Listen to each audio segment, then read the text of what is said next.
Walang loan. Oh. Right?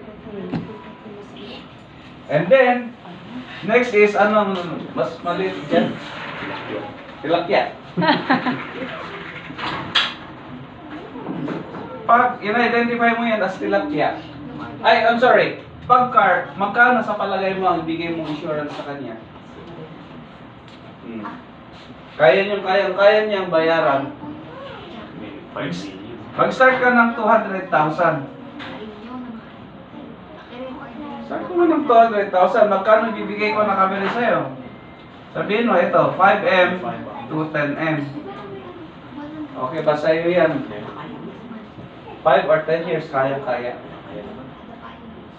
With other riders, pag-aralan natin kung ano yung mga riders. Okay?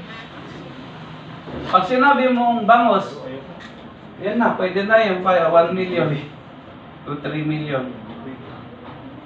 Oh. Kaya pag tilapia, yan na yung mga farmer na yung nakikifarm, hindi yung farmer talaga yung, alam mo, Part na yan.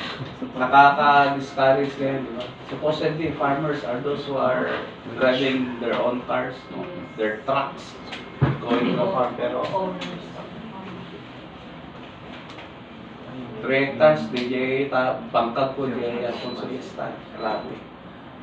Lugi nga kanayon. So I can say na, yan yung ipasok mo sa maliit na halaga. Diba? So yan. Okay.